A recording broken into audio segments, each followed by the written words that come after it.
Okay. All right. Y'all have any objections to beginning? I think we're ready. All right.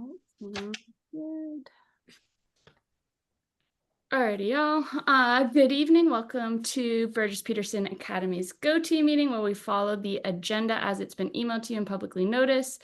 I'd like to remind everyone that this is a meeting of the Go Team. Only members of the team may participate in the discussion. Any members of the public present are here to quietly observe. For members of the Go Team, please identify yourself when you speak. I am pleased to call this meeting of BPA's Go Team to order at 6:03. Our first business is to call roll. In lieu of Allie, Jordan will now take the roll. Okay. Holly Brookins, Here. Ed Cruz, Here. Amy Salter, Melanie Williams, Here. Morgan King Ray. Here. I'm Jordan Lingenfelter. Leidra West. Here. Allie Wilson coming. Present. Present. There you are. Shamika Batiste. She's not here tonight. Okay. And then Tanasha Mahone. Here. Awesome. Thank you, Jordan. So we do have a quorum present, so we will be able to take action tonight. Our first order of business is to approve our agenda. This was provided to you, and you see it here. Are there any changes to our agenda tonight? All right, looks good. May I have a motion to approve the agenda? I motion to approve the agenda. Thank you. Tanasha Mahone. Do I have a second? Ed Cruz, second. Thank you, Ed. All in favor, please say aye or raise your hand so that Jordan can record your vote. Aye. Aye. All opposed, please say nay. Any abstentions? Alrighty, good to go. Agenda approved. Our next order of business is to approve our meeting minutes from our last meeting. The minutes were provided to you. Are there any corrections to our previous minutes?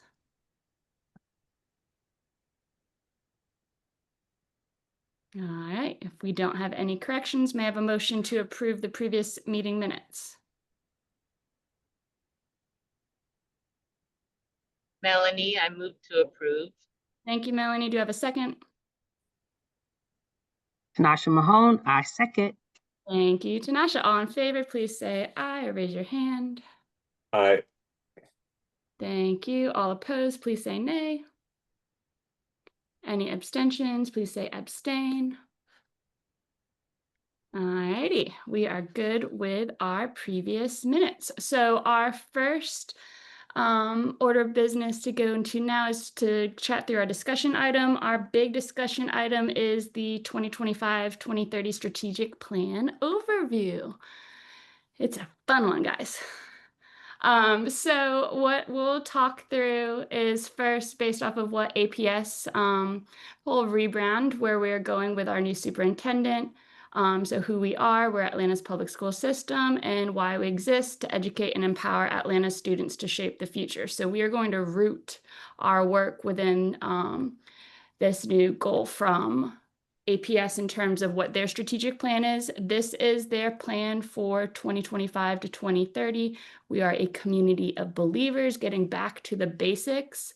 We now have 6 big buckets in terms of where we are doing our work. APS has pulled out our strength is our team, our responsibility is shared, our systems efficient and effective.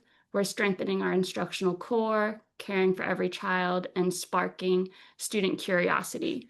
And you can see that below it, they have their different priorities that will support each of these buckets of work. Does anybody have any questions about what APS has as their big plan? This will shape the work that we do as we adjust our strategic plan. It looks like we are good. I don't want to read it to you all.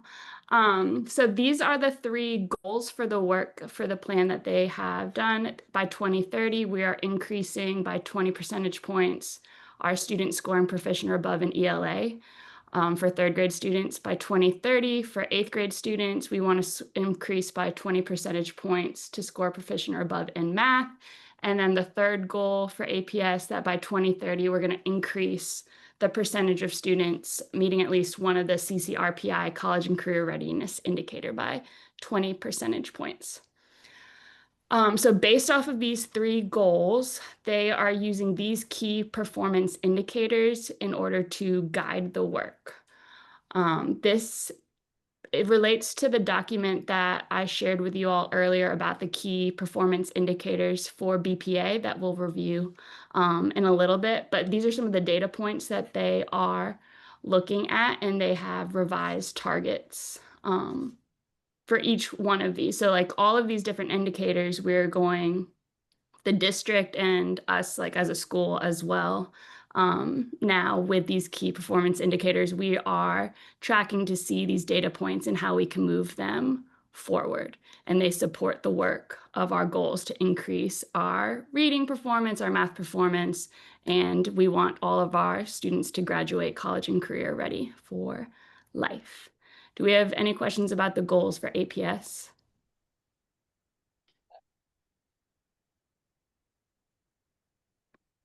All right, looks good. So we're going to get into what that looks like in terms of us for our strategic plan. This is basically the start of our work in terms of us as a governance team. We are going to look at our mission and vision tonight. We're also going to look at our strategic goals.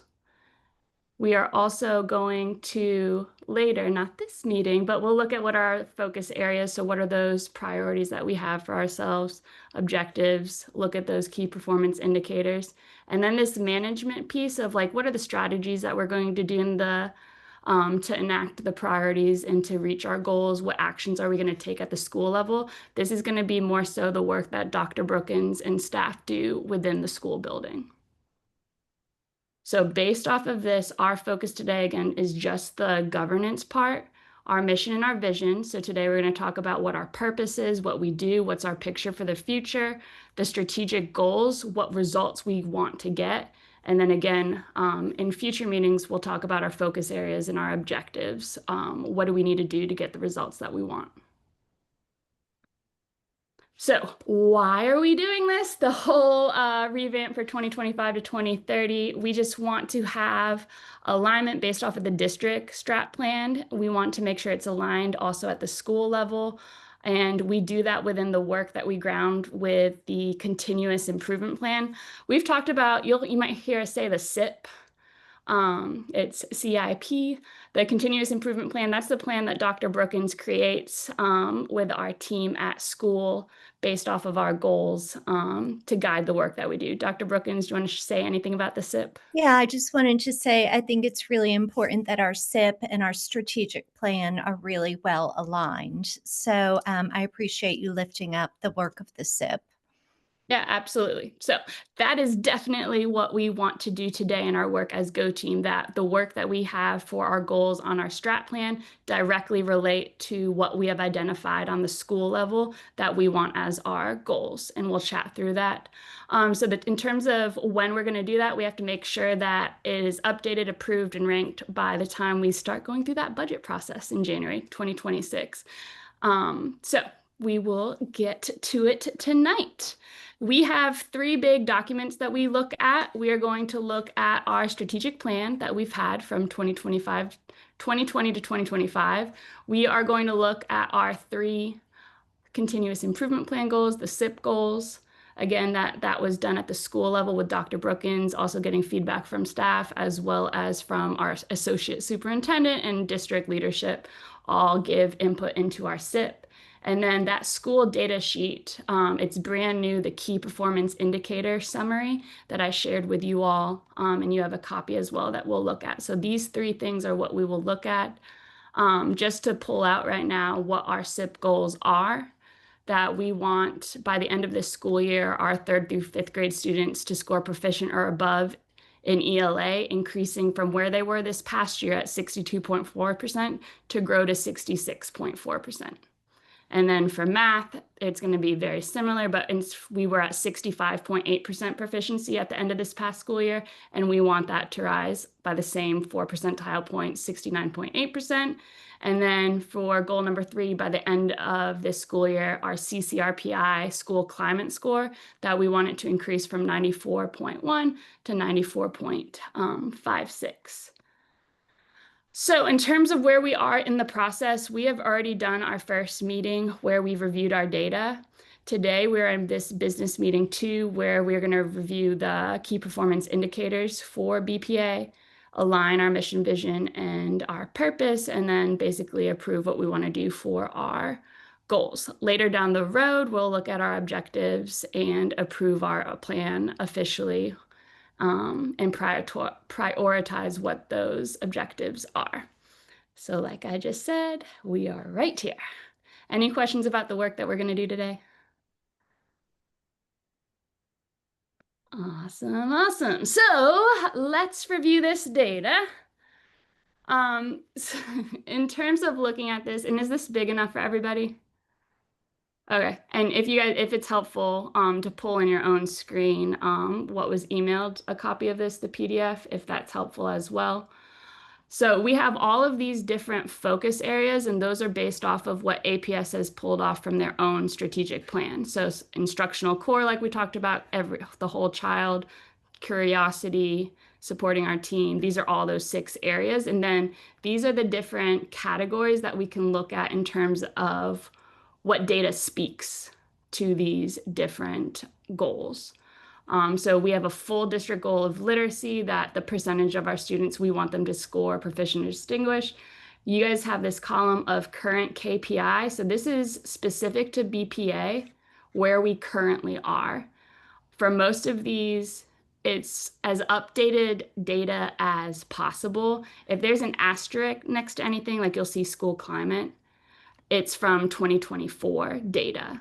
The CCRPI score for 2025 has not yet been released, and the school climate data score is directly coming from CCRPI only. So that's coming from there, and it's 2024, as long as beyond the core. But everything else is based off of GMAS from this past school year, as long as it doesn't have the asterisk. Morgan, the one thing I do want to lift, though, is our enrollment. Just as an FYI, as of yesterday, we were at 613 students.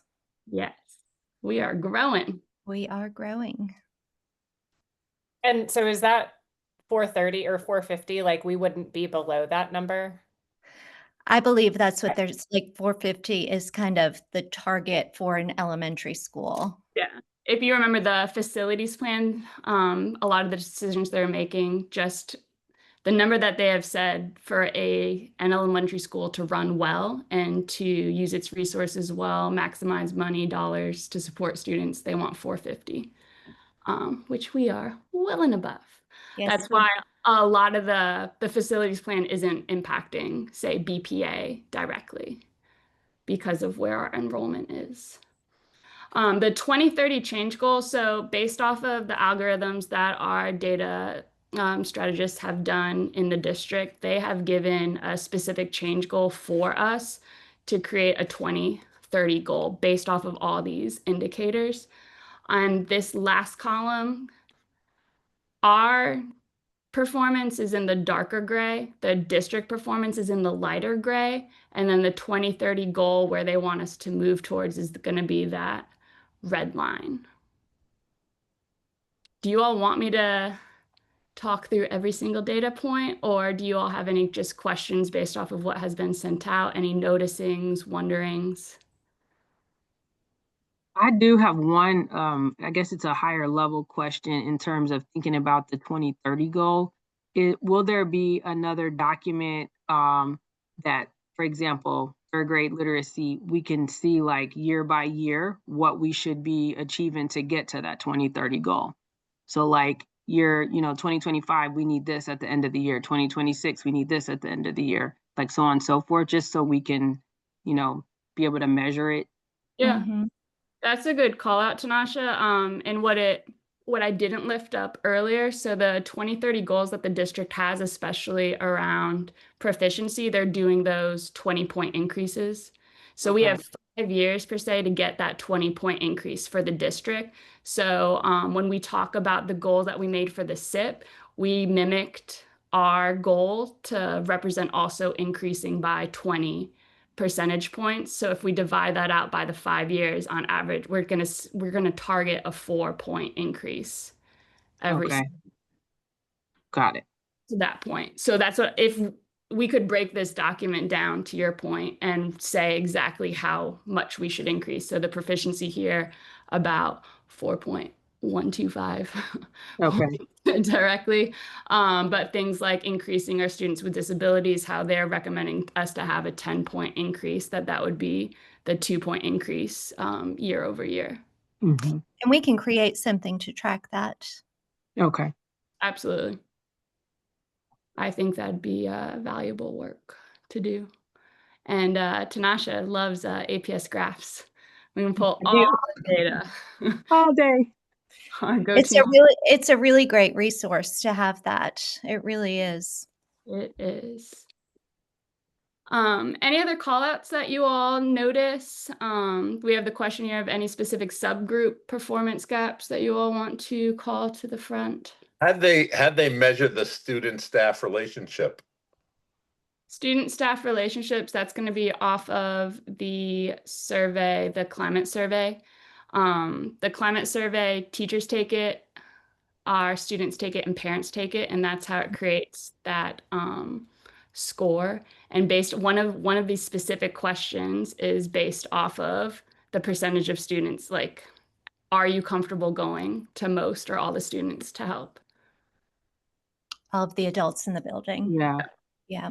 So that's a survey that goes out at the, I believe it goes out maybe around March or April, somewhere Mhm. around there. Yeah, February, March, I believe. Yeah. Okay.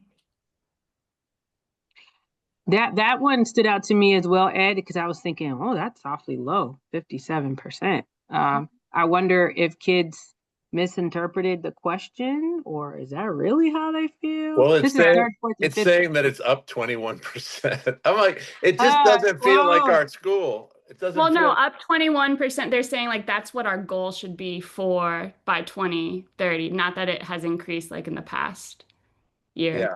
But Okay. also to call out where the district's performing on that question. Yeah, that's Mm. weird. I think, I don't know, to me, I don't get that feel in the building at all, like, I mean, Mhm. Yeah. it's almost like a joke about BPAs that the kids leave BPA like at a happy land into like real world or something Mhm.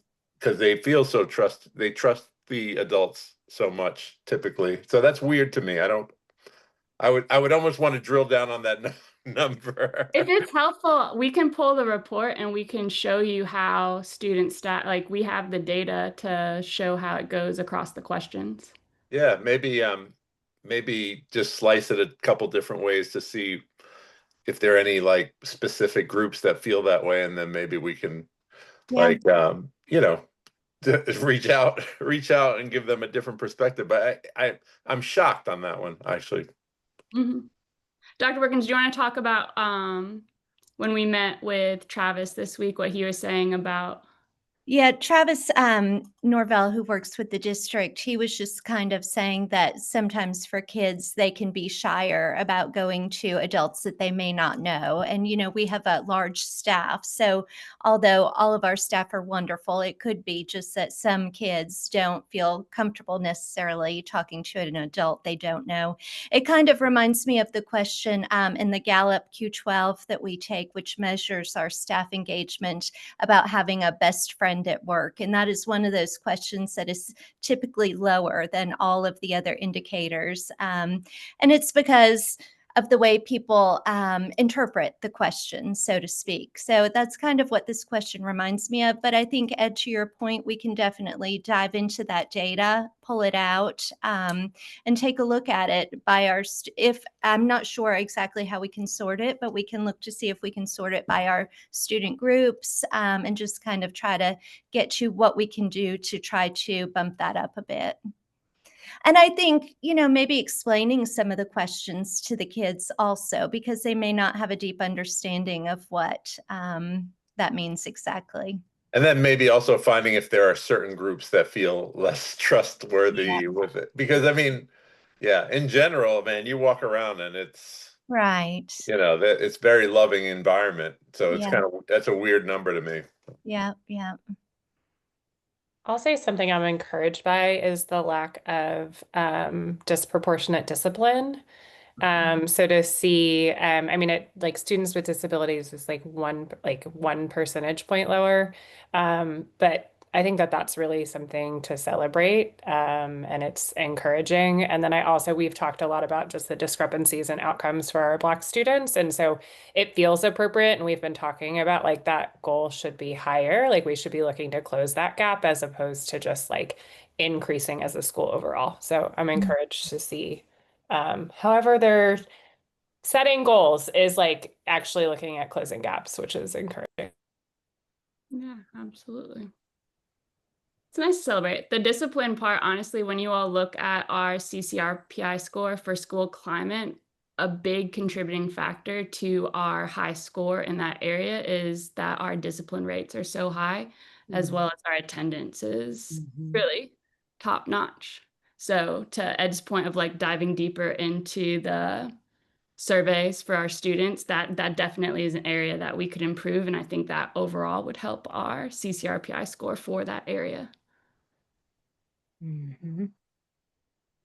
Alrighty, y'all. So based off of this data, we're going to dive into looking at our mission and our vision.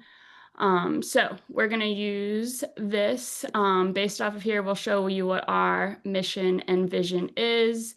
Again, we're going to align to what APS has, that we are Atlanta's public school system, educating, empowering Atlanta students to shape the future. Here is our mission. Here is our vision. Does our mission and vision align with these statements? And as we think of that, are any updates needed?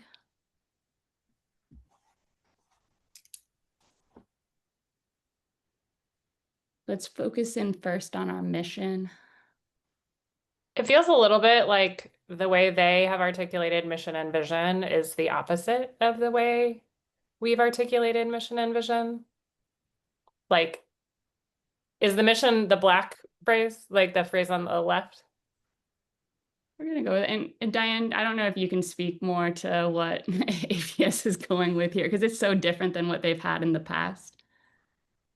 So the part of it was when they looked at the mission and vision before, there was nothing that made it Atlanta, right? You could have given it to any school system and it would have been appropriate. So part of what they're doing is they were relooking at it so that when we said it, that people would know that this is Atlanta's. And also mission and vision a lot of times are real high level kind of strategic ideas, but we wanted something, it's my understanding that the board wants something that was really easy for people to understand in terms of like, this is who we are and this is our purpose. So it still serves the same goals, but it's meant to be a little more direct and there so that everybody kind of knows for the Atlanta one.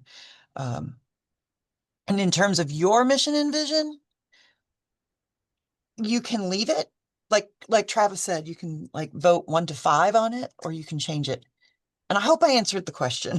You did. No, that's helpful. That's helpful. No, it just, I think like, I think our mission statement aligns to the statement on the right, in the red. And I think our vision statement aligns to the statement on the left. Like if I look at them, I think there's like a spirit behind both of them that like align. It's just, I wouldn't say if you're going up and down, there's alignment. Right. maybe that's That's like okay. not what we have to have. So I was just, yeah, clarifying. Well, and I think like the vision is the broader idea, like where we're looking towards to go. So in terms of how we've labeled them, mission and vision, I think they're serving the purpose that they're meant to do. The last that we've reworked these, our vision has not, just for historical purpose, our vision really has not changed. At really at all. And our mission, we did a lot more work over the past. We added in, the last time we revised this, we added in equity and inclusion to our mission statement. And then I think if you guys are familiar with the work we do for being an IB International Baccalaureate school, a lot of the things that we push towards, like being globally minded, caring, inquiry based, like it ties very much to who we are as an IB school. At least in the past, that's what we did as a Go team. I think it's great, and it encompasses a lot of the ideas of who BPA is. It's long, but I Yeah. don't know if that, if there's any desire to make it a little bit more concise, or if we feel like this really encompasses BPA the way that it is.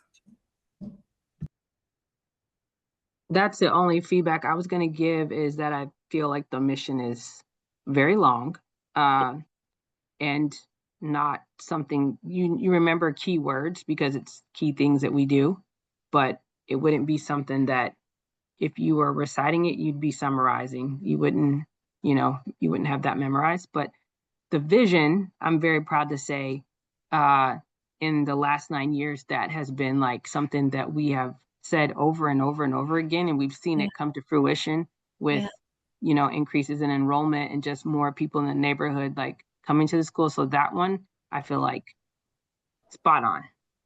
The other thing, as someone who's new to BPA, even I had heard of your vision before coming there. And so it really is, I feel like, synonymous with BPA. So I think that's a real positive when you can remember a school's vision like that. I agree. So is there any interest? It seems like we are raising up, possibly with our mission, simplifying it. That would mimic slightly the work that APS has done, that Diane lifted up, how we really want to, they've simplified, try to get back to the basics. Do we want to wordsmith our mission at all?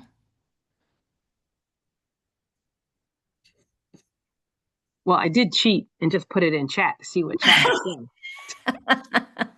Don't know if that's appropriate, but What did it say, Tanasha? BPA fosters equity, inclusion, and inquiry-based learning to develop lifelong thinkers and global citizens who drive positive change.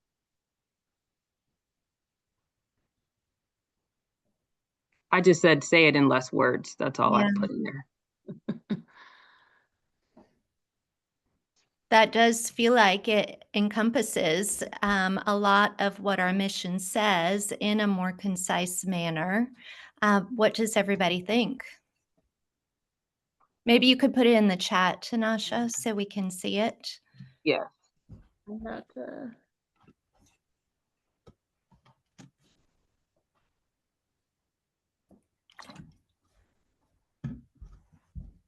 Sorry, I was doing that on my phone, so I'll have to take a moment to type it.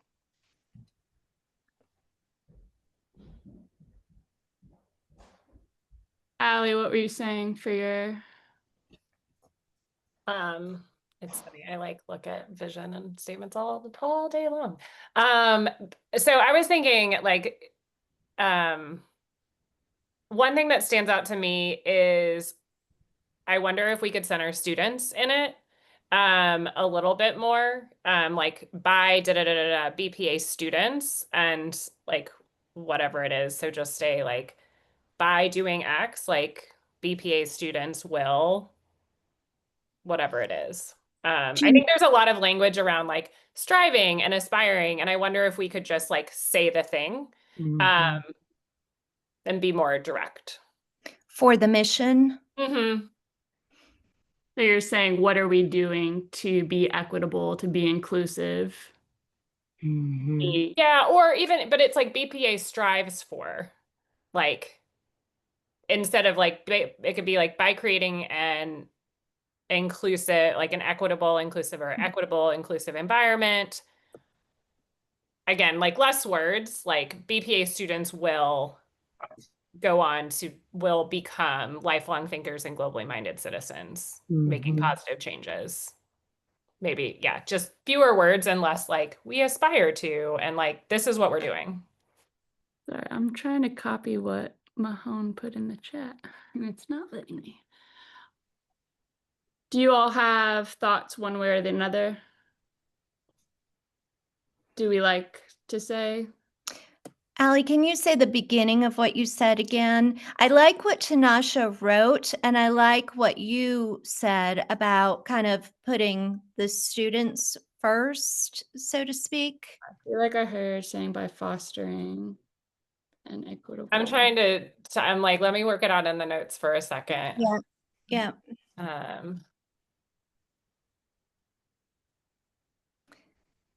By fostering an equitable, inclusive, and inquiry-based learning environment. I don't know. Maybe then BPA develops lifelong thinkers and global citizens.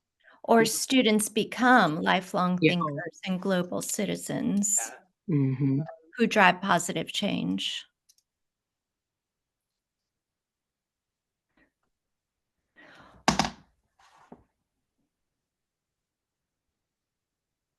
Okay, here's, Hmm.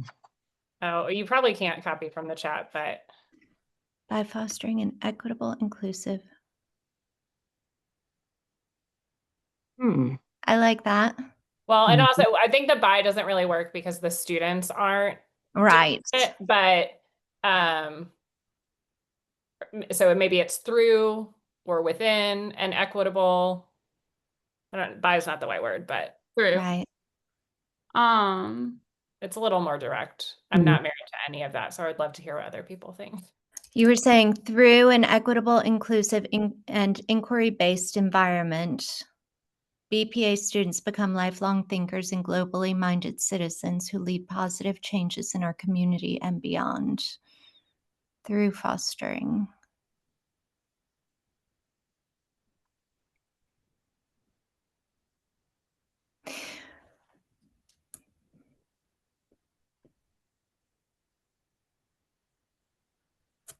How does this feel to everyone?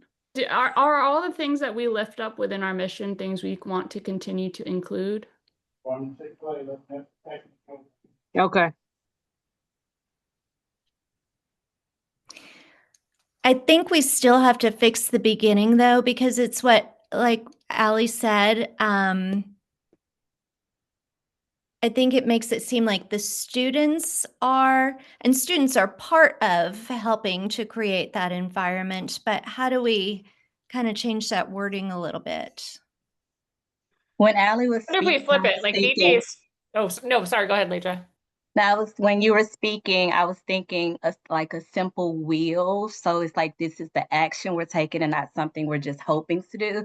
So looking at what Tanasha put in, what if it's a simple BPA will foster equity because it's saying what we will do or are doing to develop those students. That way we're keeping the focus on the work we're doing and the students are impacting from it.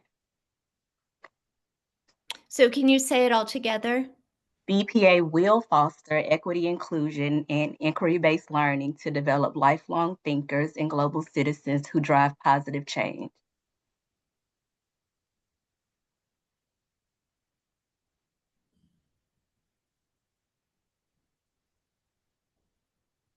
We said develop. Yes. Yeah. BPA will develop. Yes. Dun, dun, dun.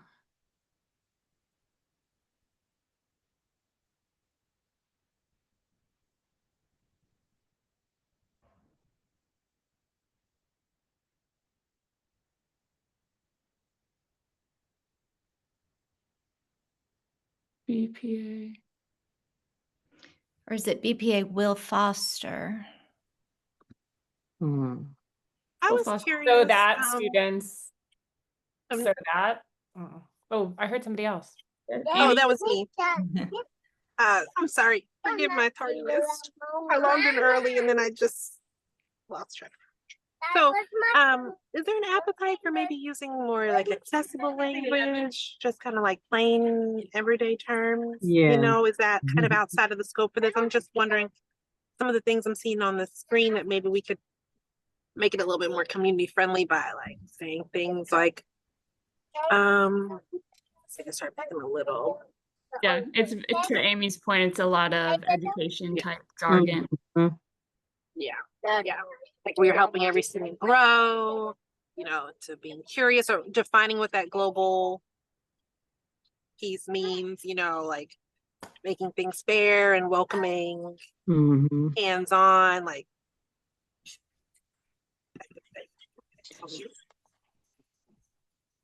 Yeah, I think that's a good call out. How does everyone feel about that? Yeah, I hear what you're saying, and I like that idea, making it more accessible to the community through the language that we use. I think that would simplify it back to what APS is saying, how we are Atlanta's public school system. We are educating Atlanta students. I like it. All right, y'all. What words do we think that we need to simplify?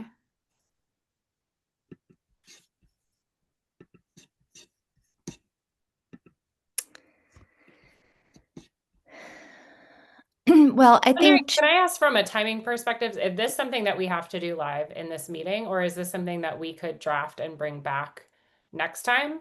I just don't know what action wise we need to take.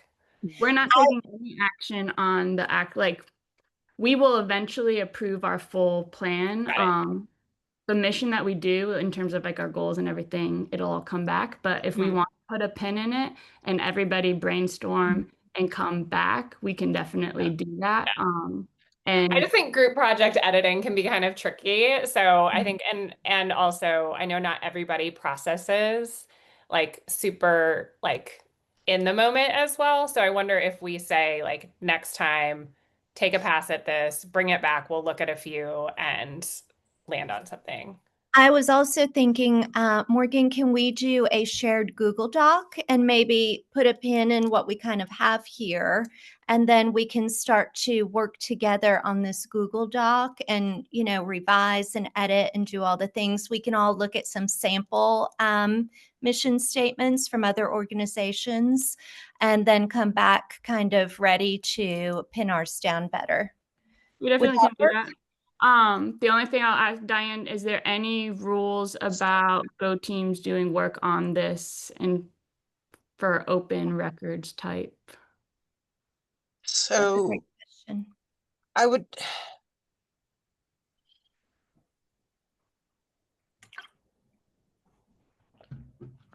you have to be really careful to not like get into huge discussions back and forth. It's one thing for people to like put in, hey, I found this one, I like it. Hey, I found that one, for people to kind of review. Luckily, we have great tools available to where if you do put it in a Google Doc, you know, maybe you could make it to where the Go team members could put in suggestions and the public could see where those suggestions came in. I would be really careful about allowing people to keep like deleting things, you know, like make sure that you track the edits kind of thing. That way it kind of equates to some of that. But I'm really hesitant to say, oh yeah, this is a great idea, because if you really want to do that, what you should probably do is like have a work session where people can, and the great thing about work sessions, while they still have to take place outside of instructional hours, you don't need a quorum because you can't make a decision, right? So if there's some people who are like really, really interested in this and want to get together one afternoon and you have a Zoom meeting and have it go to YouTube and you can talk about, these are the things we liked, these are what some other Go team members sent us, let's see what we can get and then bring it to your next meeting. That would be my suggested course of action. Okay. Yeah, that's fine.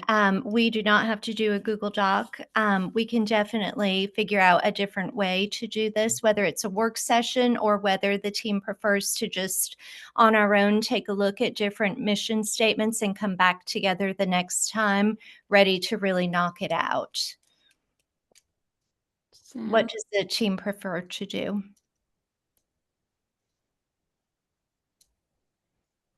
Does anybody have a preference? No preference. I'm think open to anything. What were you going to say, Morgan? Open to anything. In the last time, I feel like if we just brought back, Melanie's saying she likes the idea of a small editing group. So that would be the work session. Is there anybody who, yeah, I'm happy to do that too. All right, y'all. Let's do And a work Amy session. said she is too. Okay, great. Let's do it. Does anybody let's plan it now. Preferences for when we would meet. Just has to be after 2:15, right? Yeah, 2:45. 45. Could we do the Wednesday when we return from break? Would that work for anybody? That's the 22nd. We have a PTA meeting that evening. I don't know if that's good or bad for anybody though. We could do I could do Thursday the 23rd. What time would you all prefer? Like Yeah. And I think I'm thinking like 30 minutes, like not like get it, like have some conversation, make some edits, and then have something to bring. So yeah, whatever time works for you, Dr. Brookins. Do you want to try Thursday the 23rd at 2:45 right after school? That works. Morgan, will you it works for Melanie too. Will you put that on the calendar for us? I will. Yep. Thank you. Okay, great. Perfect. Good. Thank you all for that. So it seems if you guys want to, before the work session, work on calling out of the simplification of language and then trying to get to the root of what we want to do for our mission. And we'll go from there. So now we're gonna Morgan, sorry, our work session will also be on Zoom, correct? Yeah. Okay. All right. So everybody can be included, then we get the record of it as well. Okay, perfect. So now we're gonna look towards our 2030 goals. And we chatted earlier about our SIP plan. So you'll see at the top here, the 3 goals that we have on our continuous improvement plan for BPA that we've provided to the district. And based off of that, we've crafted 2030 strategic plan goals that directly relate to the SIP goals. These will feel very similar to what we've had in the past, but it's based off of what our current data is, and it's aligned to the fact, like we said earlier, that we want the 20% increase to mimic how APS has their goals as well. So while we're increasing by the 4 percentage points from where we were at the end of Georgia milestones for our 3rd through 5th graders in ELA scoring proficient or above, we are seeing that from 62.4% to 82.4% by the end of 30-30 that school year. And we have specifically pulled out what our targets would be at each end of the year to mimic that. Again, the 4-point percentage increase. You'll see that again for math. Currently, we're at 65.8% based off of last year's Georgia milestones. And by 2030, we want to be at 85.8% proficiency or above with those 4% increases.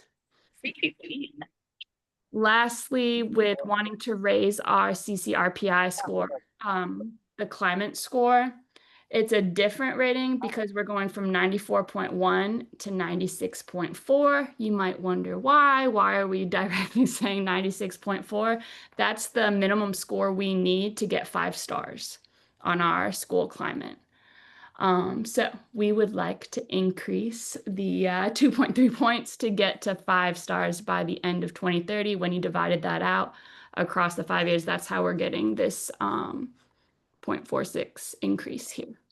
And also, so everyone knows, the climate star rating comes from our survey data, our perception data. That's our staff, families, and students. Mhm. And then also our discipline data, as well as our attendance data. So those things all play into our school climate rating. Yes. Thank you, Dr. Brookins, for that. Then lastly, we don't have a 4th SIP goal, but we do have the option on our strategic plan goals to add an additional goal if we are interested as a team to lift that as something we want to focus on over the next 5 years through 2030. So again, this is where we were in the past. It's like, what did we have for the past 5 years? Again, the proficiency goal for reading ELA, our proficiency goal for math. So we're still having those. We wanted to increase our school climate rating from 4 to 5 stars. We didn't, but we are specifically still naming that, and we're adding the metric of the specific score to get the stars that we want. And then we have had this 4th SMART goal for our past plan of being reauthorized. So based off of this, we still have the availability to add a 4th goal. And we have reauthorization in 2028, is that right? Yeah, we'll go again in 2028. It's every 5 years. And then also, we do have that down in our strategic priorities as well, regarding the authorization. So I don't know, does it need to be in both places is what I'm wondering. Yeah. So this next slide, if we want to do any additional goals out of the 3 goals that we have identified, does anybody have any additional goals that we should consider? And like Dr. Brookins said, we've had the reauthorization as a goal in the past, but it also is already one of our priorities. Do we need both?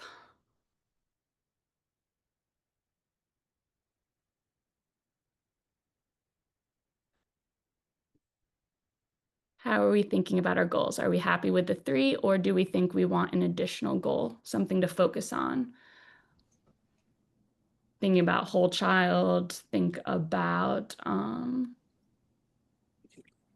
anything outside of our proficiency data for reading and for math. Think back to those key performance indicators. Anything in there about is this the appropriate place for like the IB character traits or no? Talking about the IB learner profile attributes. Yeah.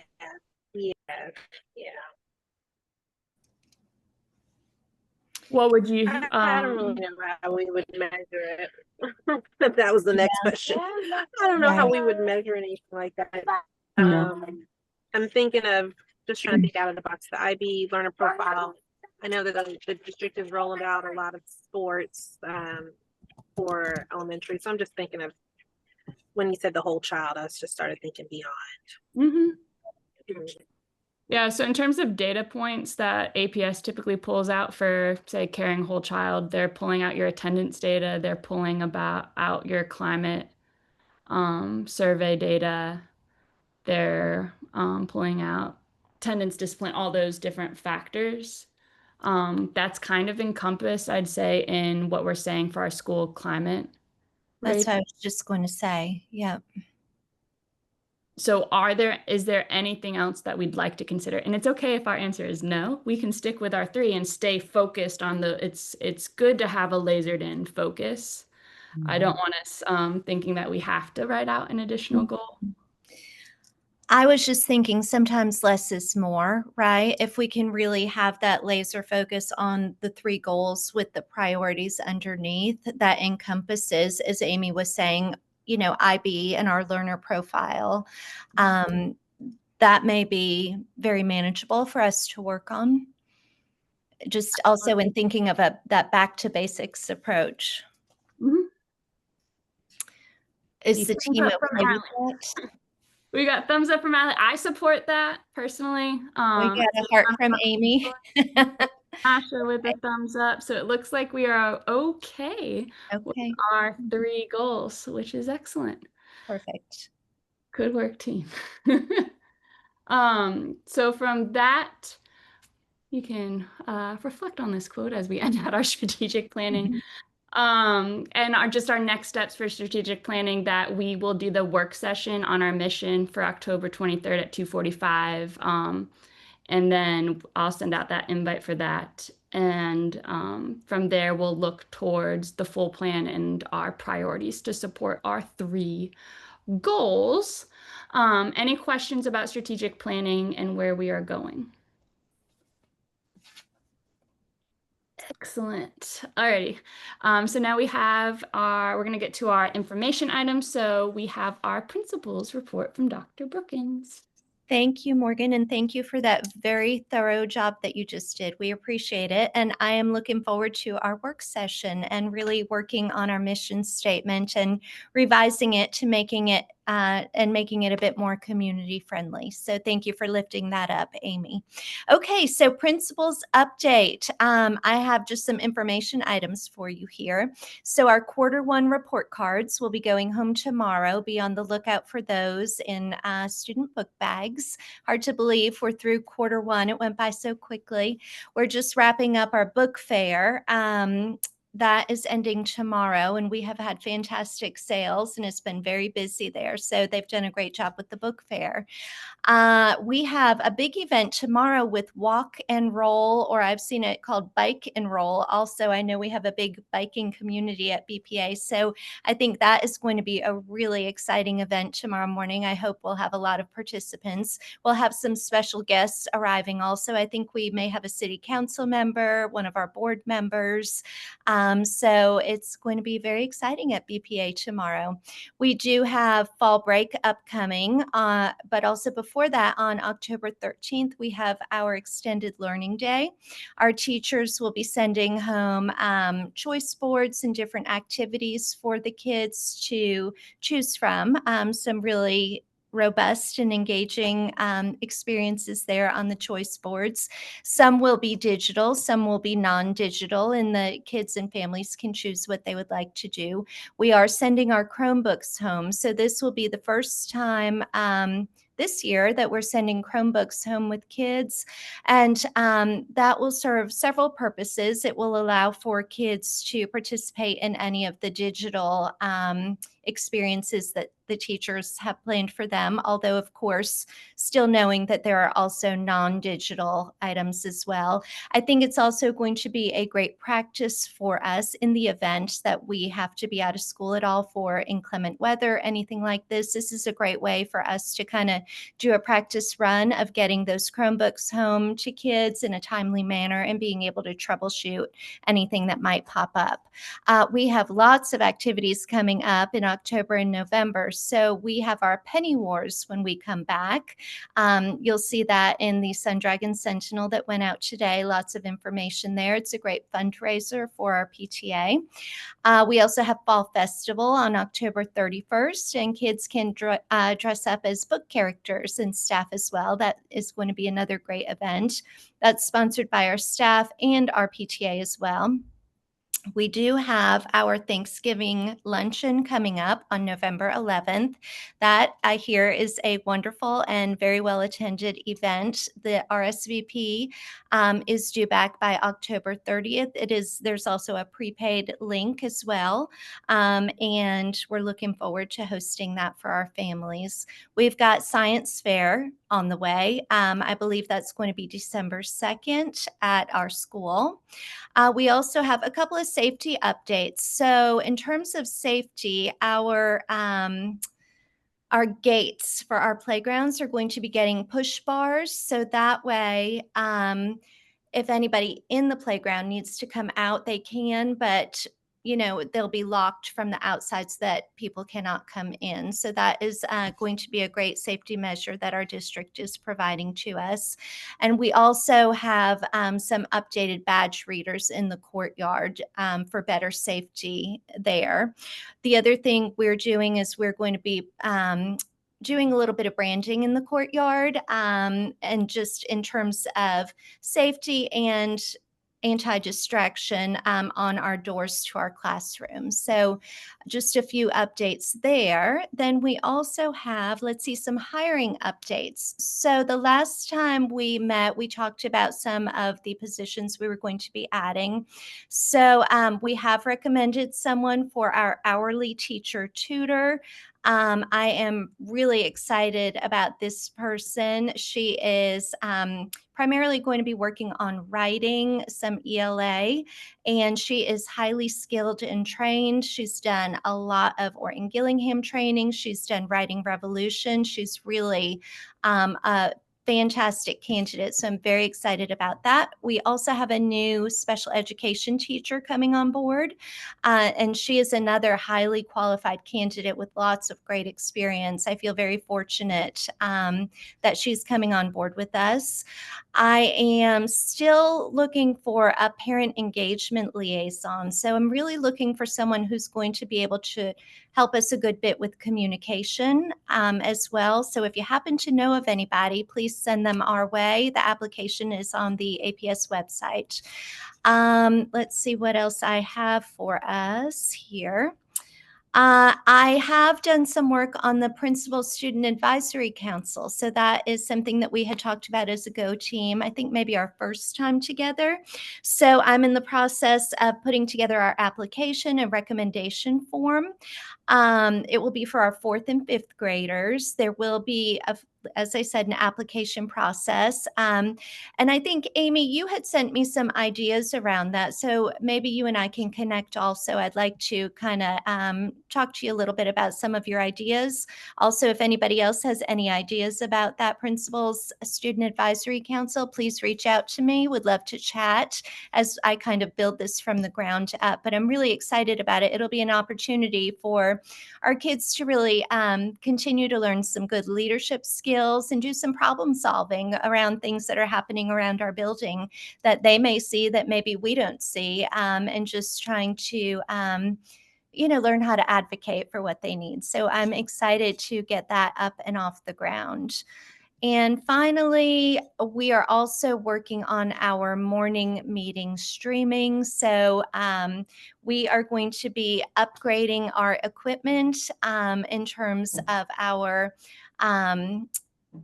equipment to be able to do a better job with streaming so that our families can have a really quality experience. And thank you to Morgan for all of your work in helping with that. So that is it for my principals update. Do we have any questions for me?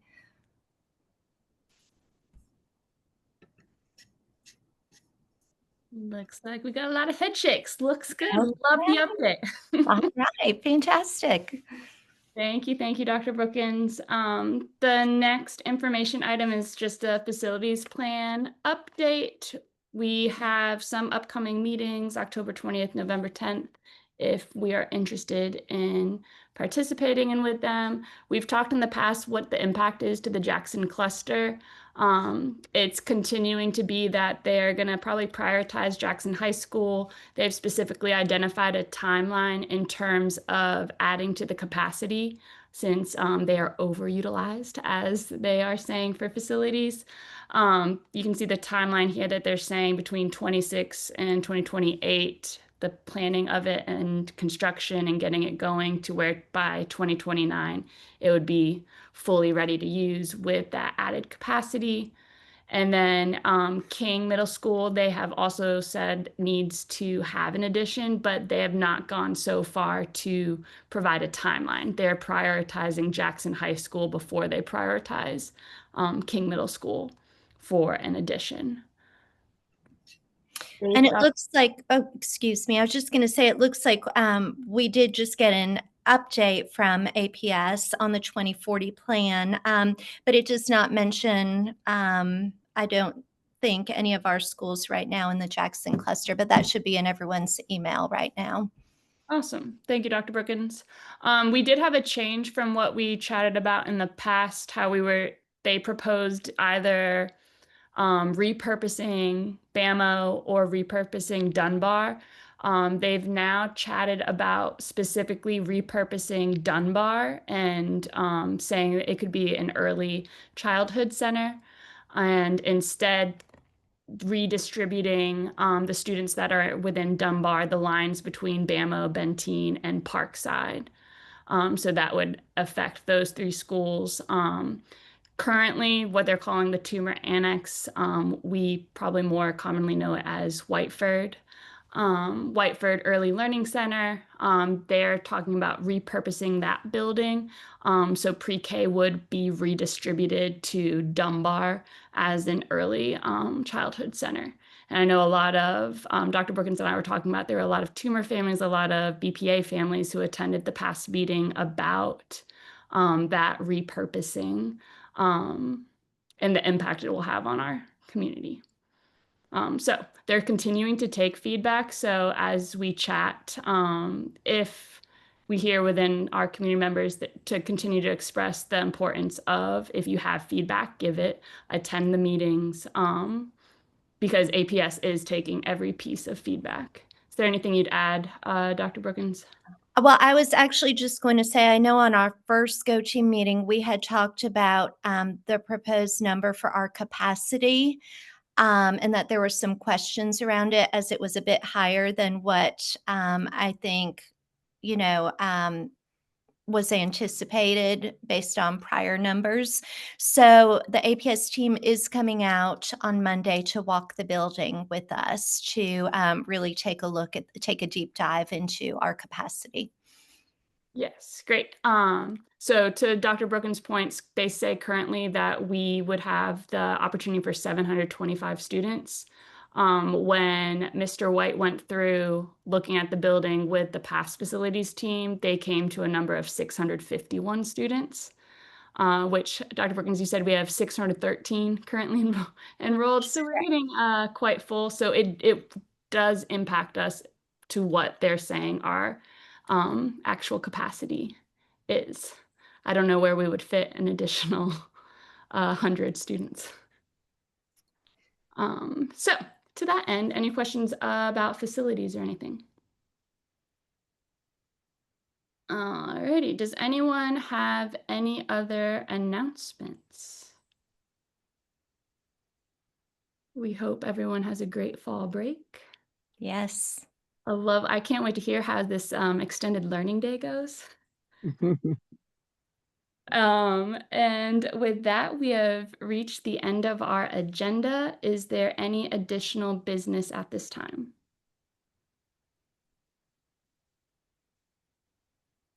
Alrighty, looks like we are good. So may I have a motion to adjourn our meeting? I motion to adjourn. Thank you, Allie. Do I have a second? A second.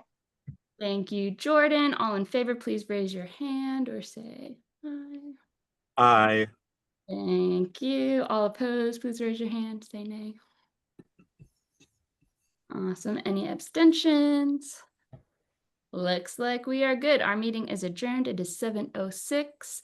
I will send out our work session info and see you all later. Fantastic. Thanks, That was a great everyone. meeting. Bye, I everyone. appreciate it. Good night. Good Good night. night. Thank you. Everybody.